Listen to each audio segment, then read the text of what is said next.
capítulo, en Gracias. Primera de Corintios, capítulo 6. Nos habla Pablo aquí de las demandas y de la vida libertina. Instrucciones respecto a las demandas entre los cristianos es lo que Pablo nos va a enseñar en este capítulo. ¿Ya?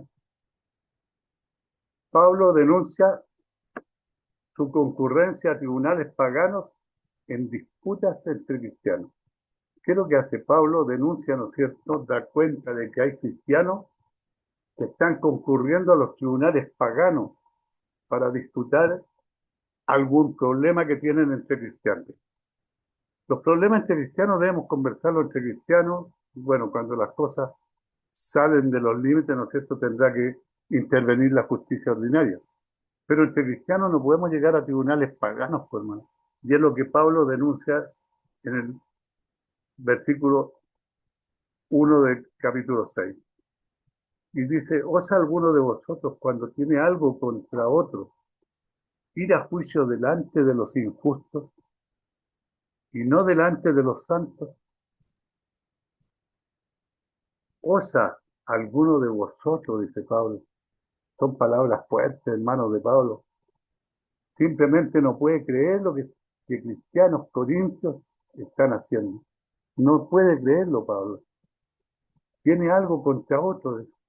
Aparentemente un cristiano, hermano, creyó haber sido engañado por otro y buscó justicia. Pero en las cortes locales, en las cortes paganas, porque ir a juicio delante de los injustos, ¿qué significa? ¿Obtendremos justicia o no? Si el único justo es Cristo y el cristiano que va a un juicio, ¿no es cierto?, a los tribunales paganos no va a encontrar la justicia que está buscando. Los jueces locales, dice Pablo, se sentaban en lo que se conoce como el asiento bema del magistrado civil, el cual se encontraba en el centro del mercado, porque la cultura griega encontraba entretenía un buen pleito legal. O sea, era un espectáculo que daban los griegos, ¿no es cierto?, en los mercados con estos juicios. Cualquier demanda pronto se hacía del dominio público. Cualquier demanda llegaba a todo el pueblo, ¿no es cierto?, y se reunían a escuchar el juicio para divertirse. Injusto es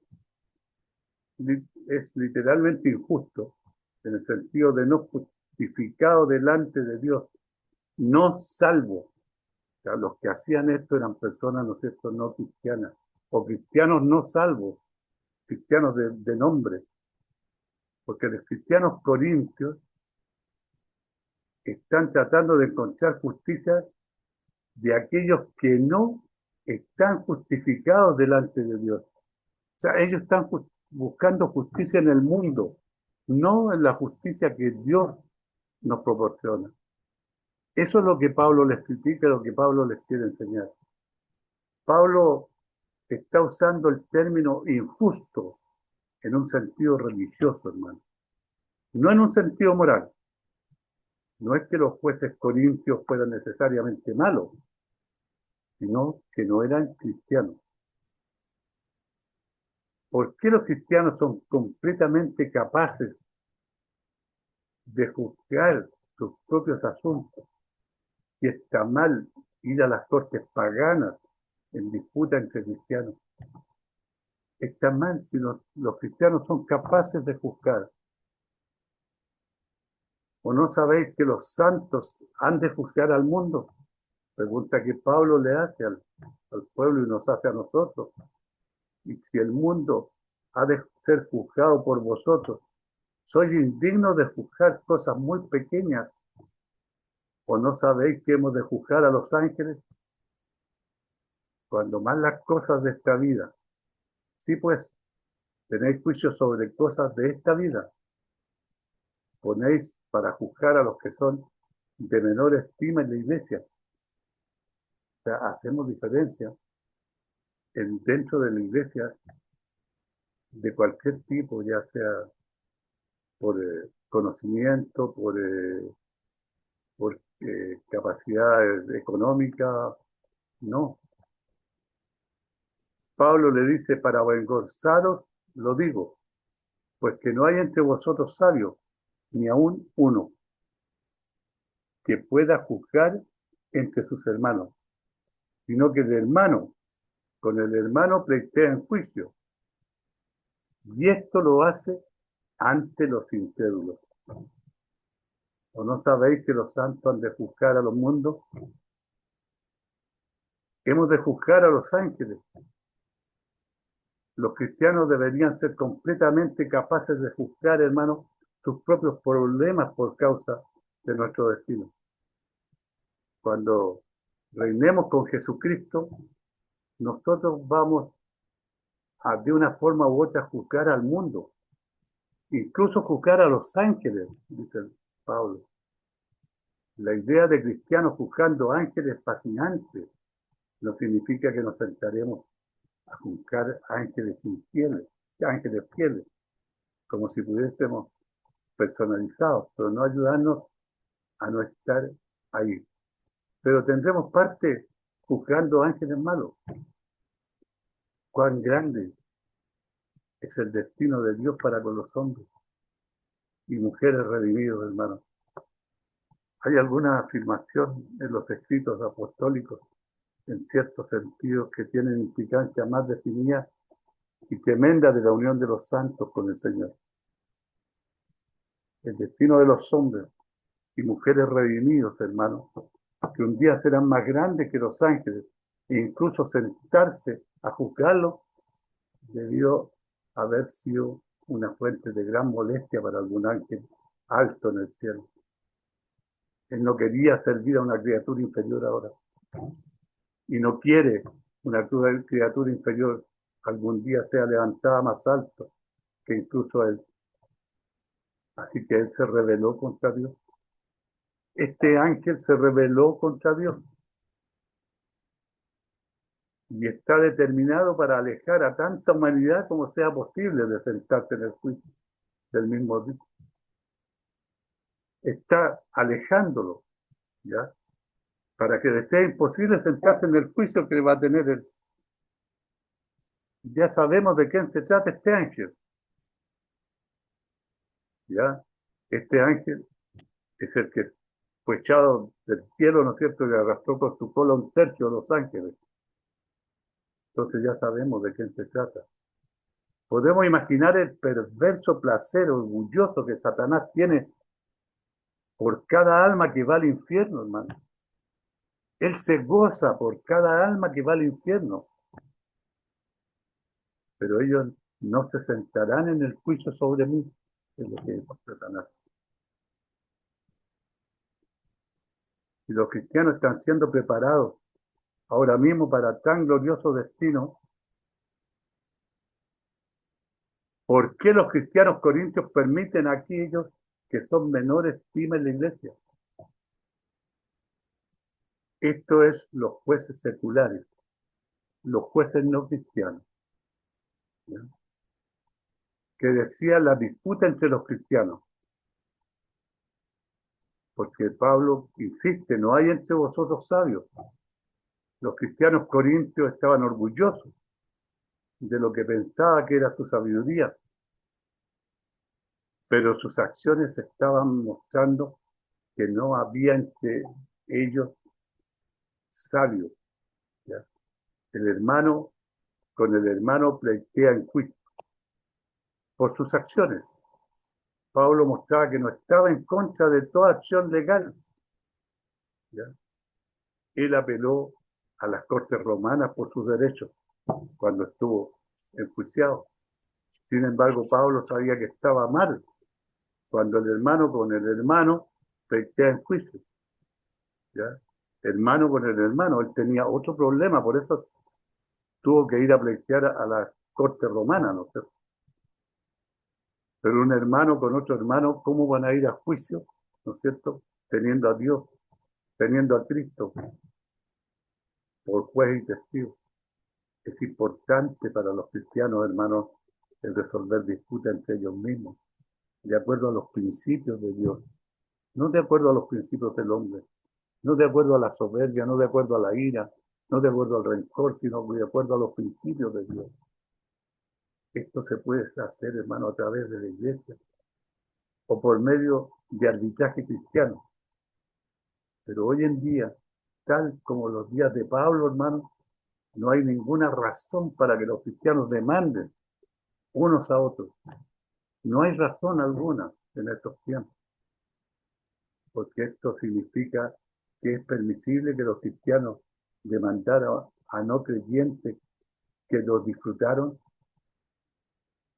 Esto, hermano, es una cuestión importante en nuestros tiempos, donde la gente está tan lista para demandar. Pablo ciertamente nos saca a reducir este asunto en particular y nos dice que el problema está entre los cristianos. Debe quedar sin resolución, solo que debe ser resuelto en el ámbito correcto, en el ámbito cristiano, no en el ámbito secular, no en el ámbito judicial, no, sino que los cristianos deben resolver sus pleitos dentro de los propios cristianos. Pablo tampoco nos está diciendo, hermano, que los cristianos deberían tener su propia corte para manejar ley criminal. ¿Ya? Pablo dice que es apropiado para el Estado manejar casos criminales. Los cristianos deberíamos de cualquier forma ser capaces de manejar casos civiles entre ellos mismos, entre nosotros mismos. Aquellos son una comunidad religiosa que no se someterán a un arbitraje propio, hecho por personas entre ellos mismos. Siempre buscarán una persona de afuera, siempre irán a los tribunales seculares. Deberían ser sacados de la iglesia de Dios. Pablo reprende al hombre que ha sido defraudado por no, porque no aceptar el fraude. Así que, por cierto, es ya una falta en vosotros que tengáis pleitos entre vosotros, dice Pablo. Tener pleito entre nosotros mismos. ¿Por qué no sufrir más bien el agravio? ¿Por qué no sufrir más bien el ser defraudado? Los corintios eran como los americanos modernos, hermano, adictos a sus propios derechos. Sin embargo, en su aferro a sus derechos tan fieramente, ellos ya han mostrado una falta. Solo por ir a la corte en contra de tu hermano, ya perdiste. Sería mejor sufrir el agravio. Sería mejor ser defraudados en vez de defender tus derechos a expensas de la gloria de Dios, el mayor bien de su reino. Sería mejor ser defraudado en vez de defender nuestros derechos a expensas de la gloria de Dios y el mayor bien de su reino. ¿Qué hacía Pablo, hermano? Pablo estaba llamando a este hombre a hacer algo difícil de hacer, rendir lo que merecía por el mayor bien de Dios y su reino. Pero el hombre que fue defraudado no debería pensar que Pablo le estaba pidiendo tener una pérdida. Él no quería perder. Nadie que acepte mal por amor a la gloria de Dios será un perdedor. No, hermano. Nunca va a ser un perdedor el que acepte, ¿no es cierto?, un mal por amor a la gloria de Dios. Idealmente, lo que ideal sería para la iglesia, ¿no es cierto?, debería haber resuelto la disputa. La iglesia debió haber resuelto esa disputa. Pero si la iglesia falló en hacer eso, Pablo le está pidiendo al hombre que confiara en Dios, no en los jueces seculares, ¿no?, ni demanda ni corte. Pablo no está diciendo, hermano, ¿por qué no sufrís agravio en lugar de confrontar el problema? No, no es eso lo que está diciendo, sino que está diciendo, en vez de eso, él está diciendo, ¿por qué no sufrir el agravio en lugar de traer tu disputa delante de no creyentes.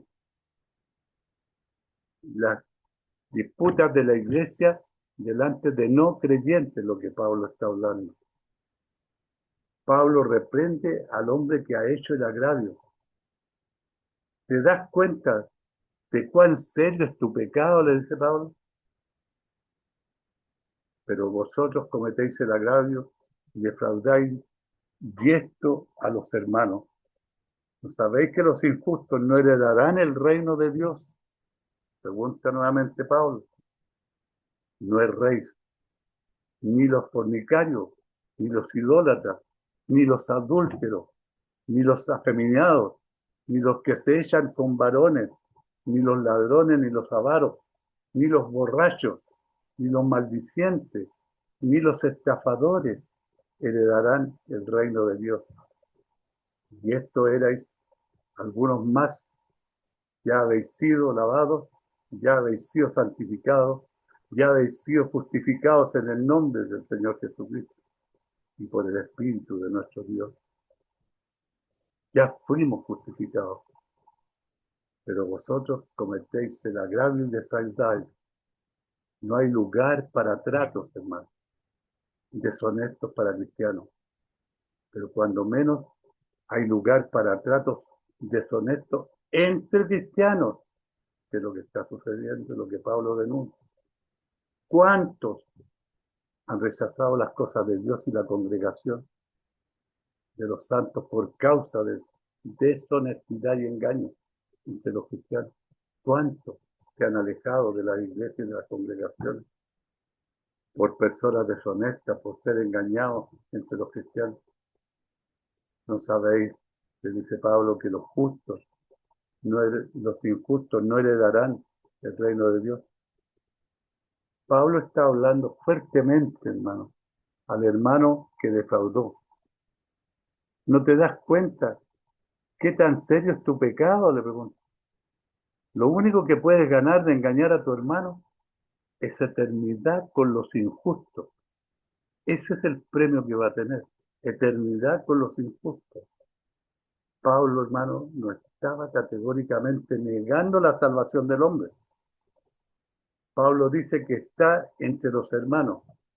Sin embargo, Pablo no permitirá una fe religiosa que está separada de nuestra acción.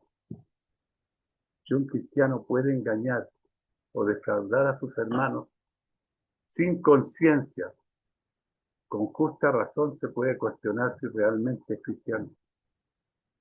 Si está dispuesto a engañar y defraudar a un hermano, razonablemente podemos pensar nosotros si es cristiano o no es cristiano. Este hombre, dice Pablo, que ha engañado a su hermano, se está poniendo a sí mismo en mala compañía. Es lo primero. Con fornicarios, idólatras, adúlteros, homosexuales, sodomitas, ladrones, avaros, maldicientes y estafadores. Y ninguno de estos que vive caracterizado por estos pecados heredará el reino de Dios.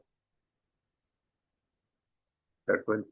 Sin duda, el hombre se dio cuenta, seguro, lo que estoy haciendo a mi hermano no está bien, pero no es tan malo. Pero Pablo quiere que sepa que tan mal estuvo eso. Pablo le quiere insistir en lo mal que estuvo lo que hizo con su hermano. No deberíamos pensar que un cristiano ha cometido un acto de fornicación o homosexualidad o cualquiera de los otros pecados listados, ¿no es cierto?, será automáticamente excluido del reino de Dios. En vez de eso, desde que Pablo describe estas personas por sus pecados, él quiere decir aquellos que sus vidas son dominadas y caracterizadas por estos pecados. Entonces, un acto ocasional de fornicación o homosexualidad no es gran cosa para Dios, hermano. ¿Podemos pensar eso? Por supuesto que sí, porque va en contra de todo lo que nos ha dado en Jesús y porque un estilo de vida de pecado comienza con un solo acto de pecado. El hombre que engañó a su hermano tenía que ver si su vida estaba dominada y caracterizada por este pecado, tanto como cualquier otra persona que Pablo describió. Él debería estar preocupado porque su salvación, como cualquiera de ellos, ¿no es cierto?, estaba en juego. Ni los afeminados, como esta es una clara condenación de la homosexualidad. Aquellos que quisieran justificar la práctica dicen que Pablo está hablando de prostitución homosexual, no una relación de amor y cariño homosexual, sino que está hablando de prostitución homosexual. Pero tomándolo en contexto, no hay duda, hermano, Dios está hablando de cualquier tipo de acto homosexual con las palabras malakoi, afeminados, ¿ya?, la cual literalmente se refiere a prostitutas masculinas. Malakoi con K y con I latina. Afeminado, la cual literalmente se refiere a prostitutas masculinas.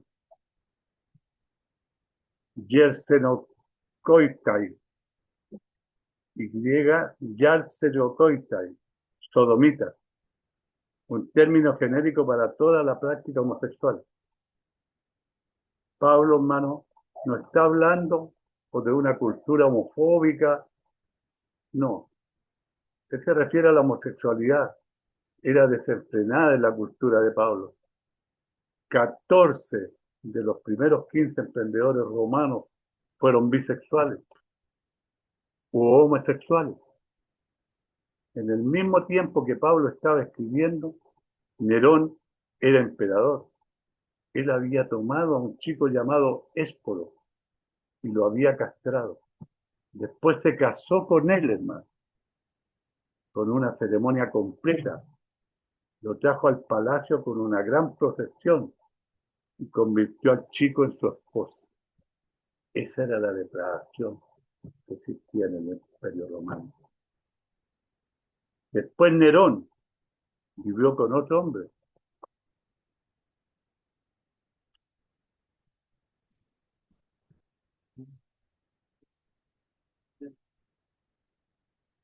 Esperen un segundito.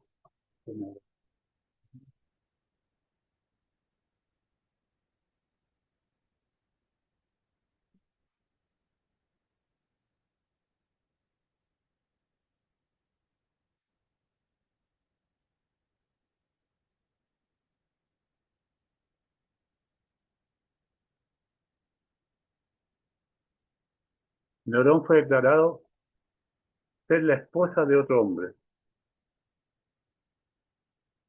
Es de esta lista de pecados la homosexualidad. No alguna versión especial de homosexualidad, hermano.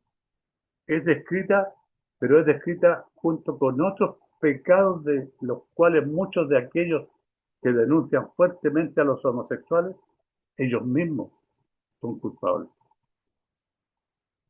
Pueden fornicarios, adúlteros o los avaros, borrachos, condenar correctamente a los homosexuales.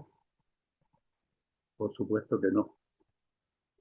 Los cristianos erran cuando acusan la homosexualidad y niegan que es un pecado. Pero también erran igualmente mal cuando señalan que Dios está únicamente enojado contra eso.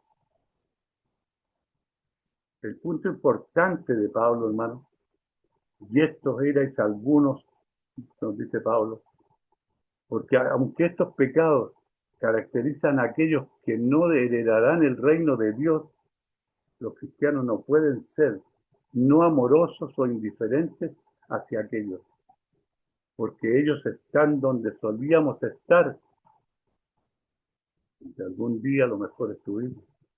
Los cristianos no deberían y no deben decir que tales pecados en la vida de aquellos que no conocen a Jesús no tienen importancia para Dios. La tienen, hermano. En vez de eso, Debemos comunicar el mensaje de la salvación en Jesucristo, el salvar a su pueblo de sus pecados. Al mismo tiempo, el punto es claro que los cristianos corintios, y para nosotros, y esto erais algunos, dice Pablo. Pablo aquí claramente los pone en el pasado, hermano. Estas cosas nunca deben marcar la vida del cristiano. Y si lo hacen, ellos deben arrepentirse de inmediato y olvidarse de ellas. Hay seguridad en Cristo para estar seguro, pero es una seguridad falsa que justificará a pecadores que nunca han tomado seriamente que esto era ese alguno. Porque algunos la falsa justificación y no han creído nunca en Cristo. Por eso dice seriamente, y esto era ese alguno.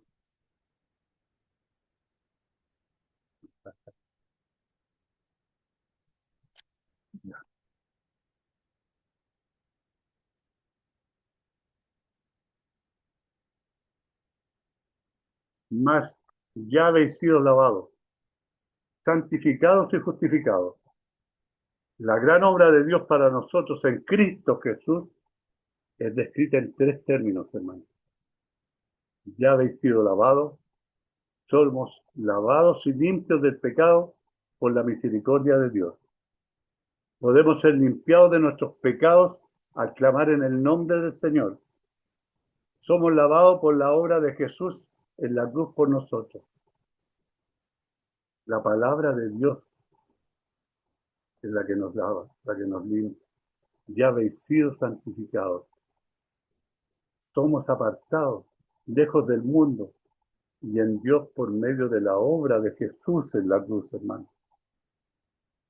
Por la palabra de Dios, por la fe en Jesús y por el Espíritu Santo.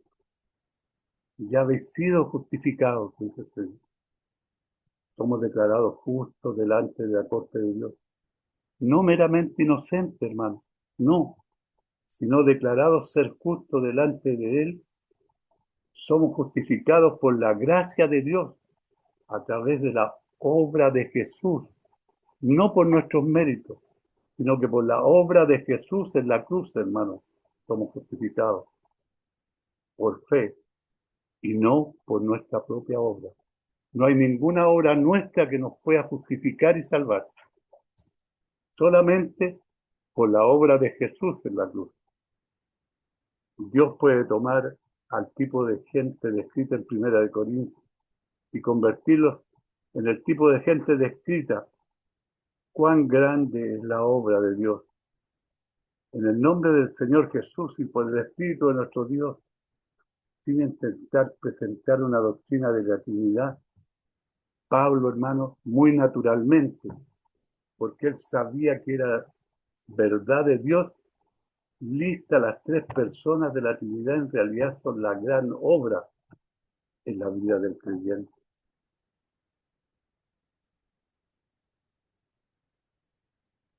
Un principio para la pureza sexual entre los cristianos. Lo que está permitido no es nuestra única guía de conducta, hermano. No. Todas las cosas me son listas, mas no todas convienen. Todas las cosas me son lícitas, mas yo no me dejaré dominar de ninguna. Canto Primera de Corintios, en la sección que se trata acerca de la inmoralidad sexual de ciertos miembros de la iglesia en Corintios, como en Primera de Corintios 6, en la sección donde ciertos pecadores son descritos. Pablo, hermano, ha sacado el tema de la conducta sexual de los cristianos. Ahora él señalará algunas preguntas y problemas que los cristianos corintios tenían acerca de entender y hacer lo que Dios quería que hiciera en relación con el sexo. Todas las cosas me son lícitas.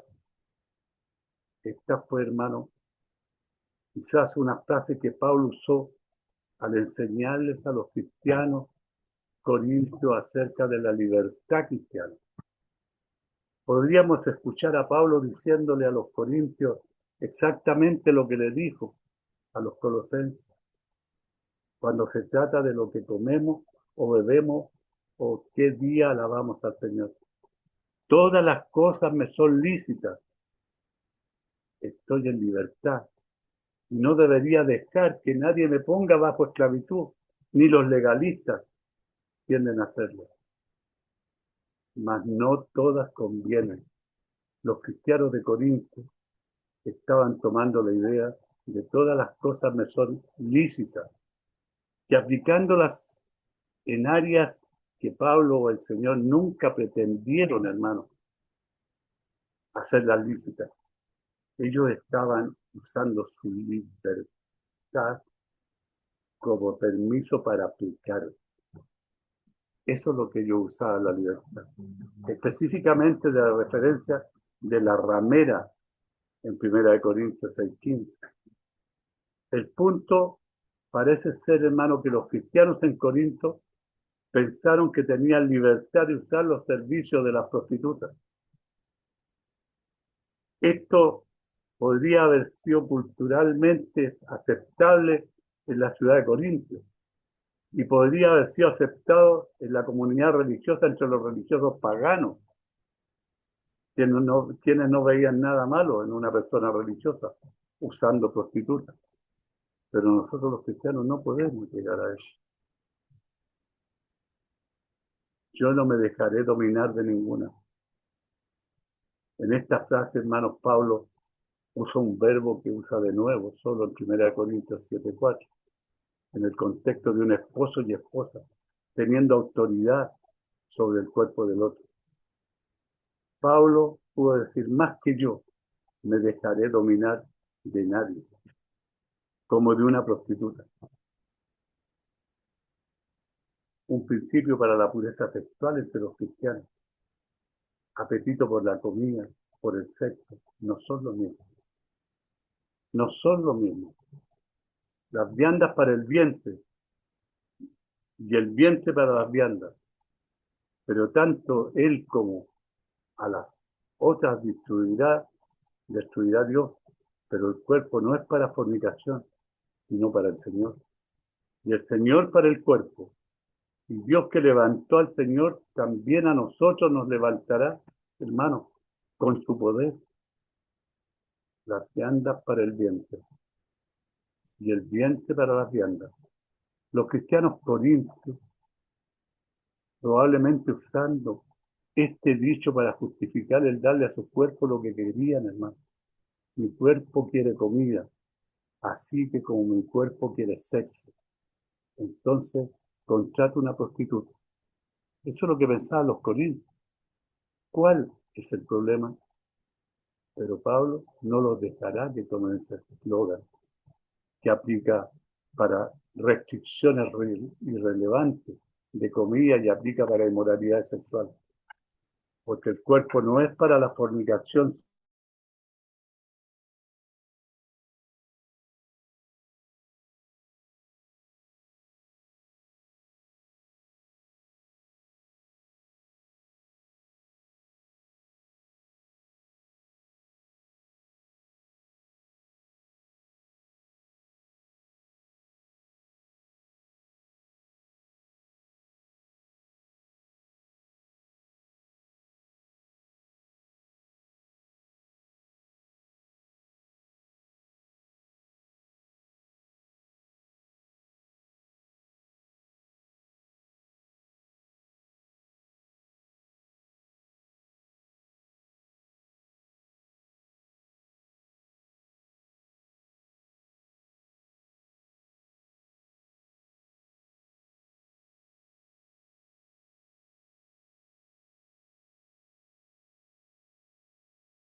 Y el Señor para el cuerpo.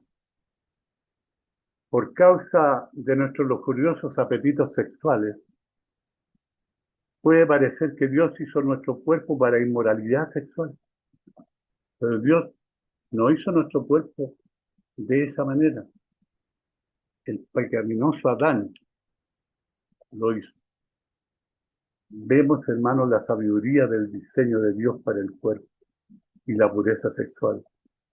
Cuando vemos los problemas de embarazo no planeados y enfermedades de transmisión sexual, eso es el precio que uno paga en el cuerpo por usar el cuerpo de una manera que nunca fue la intención del Señor, nunca fue esa la intención de Dios.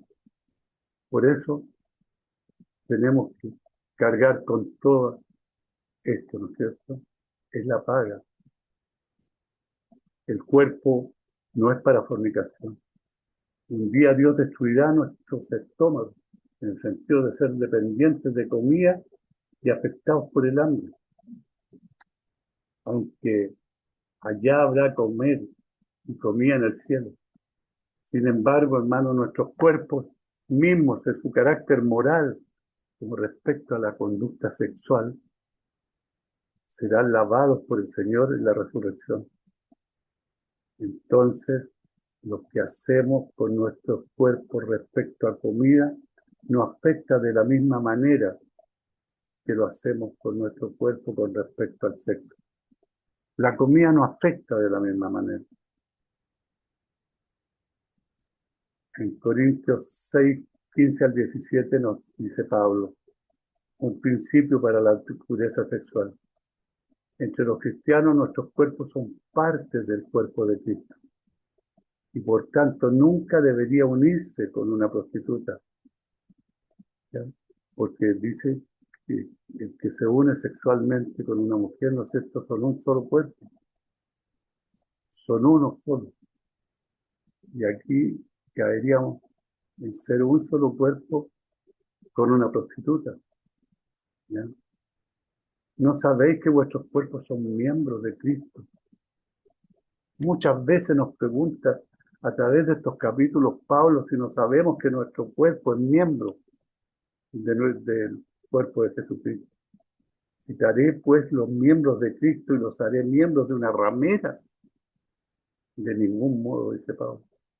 ¿O no sabéis que el que se une con una ramera es un cuerpo con ellos? Porque dice los dos serán una sola carne. Pero él se une se une al Señor, un espíritu es con él. El que se une al Señor es un espíritu con él. No sabéis, aparentemente, muchos cristianos, hermanos, en Corinto no sabían y pensaron que su conducta sexual con prostitutas no tenía nada que ver con su relación con Jesús. Pero nuestros cuerpos, hermanos, son miembros de Cristo. Cuando un cristiano comete inmoralidad sexual, eso desgracia el cuerpo entero de Cristo, uniendo el cuerpo de Cristo a la inmoralidad. El que se une con una ramera es un cuerpo con ella. Una sola carne. En sus relaciones sexuales, un esposo y una esposa se convierten en una sola carne, en una forma que está bajo la bendición de Dios. En el sexo fuera del matrimonio, los compañeros se convierten en una sola carne. Igual, en una sola carne. Con la esposa, con una prostituta, se vuelven una sola carne. Por lo tanto, ahí está el pecado más grave. En una forma que está bajo la maldición de Dios. Una persona que desee un encuentro casual puede no querer convertirse en una sola carne con su pareja. Pero en un sentido espiritual, hermano, lo hacen parte de su ser, dado a que esta persona, y eso significa que hay menos que darle al Señor. La pareja que Dios tiene para ellos, en el entendimiento bíblico del sexo no existe tal cosa como sexo casual, no, ya que le pertenecemos a Jesús, cuerpo, alma y espíritu. Por lo tanto, hermano, no tenemos derecho de dar ninguna parte de nosotros a una persona no autorizada. Al unirse a ella, una prostituta, ¿no es cierto? Es porneia en el idioma antiguo.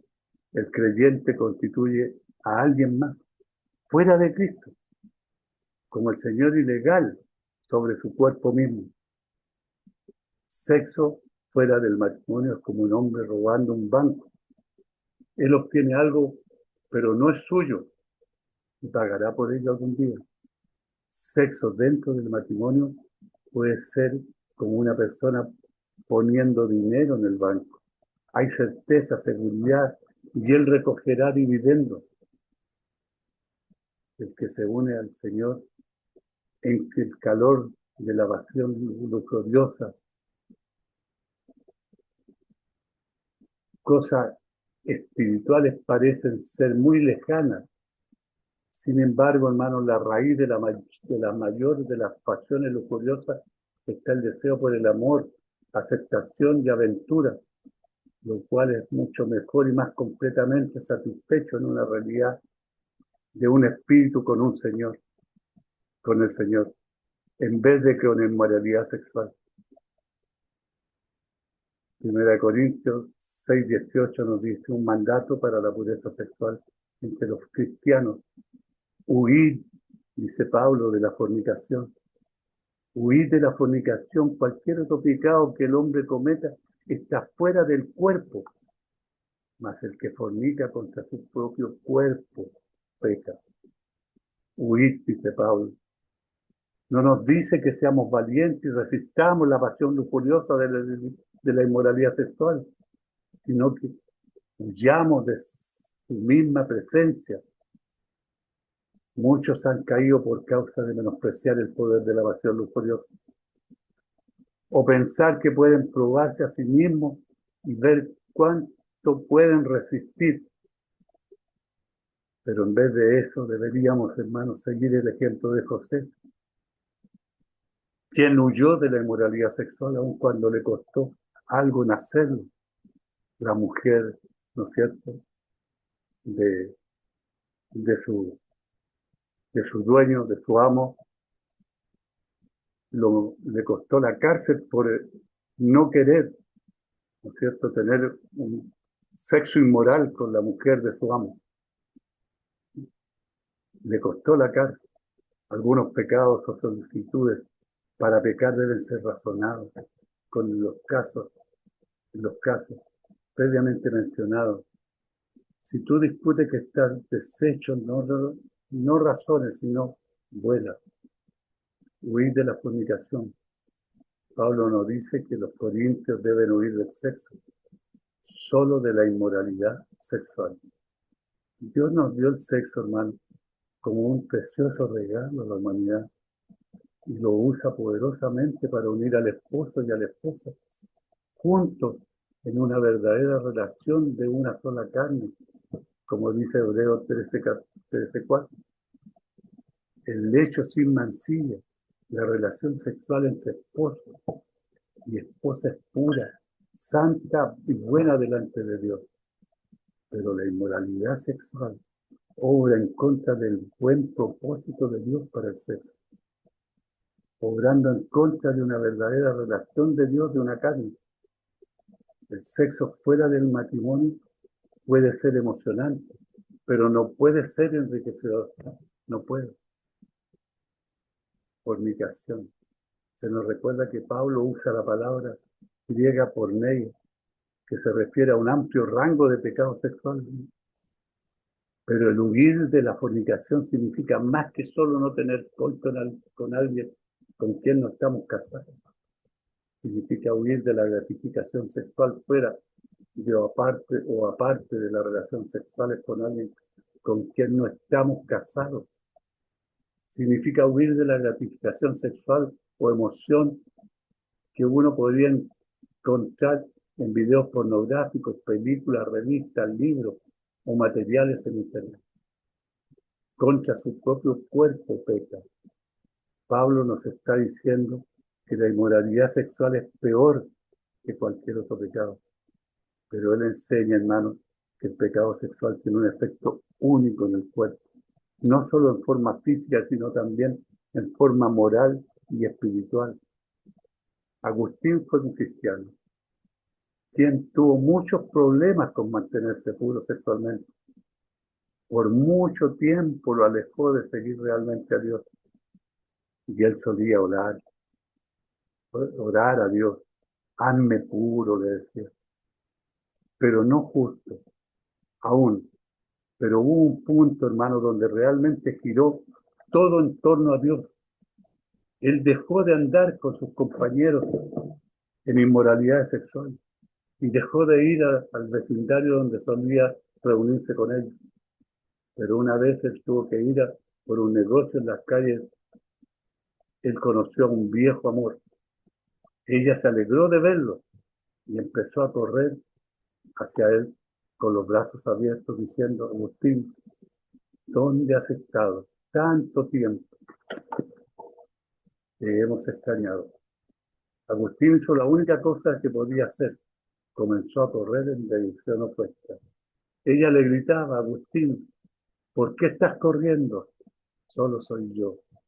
Él volteó mientras corría y dijo: estoy corriendo porque yo no soy yo. El hermano era un hombre diferente por causa de Jesús, viviendo en forma distinta, sin nuestras vidas fueran cambiadas por Jesús, se mostrará en el deseo de huir de la fornicación. Hermano, vamos a dejar hasta aquí este estudio hoy día y con todos los accidentes que hemos tenido, vamos a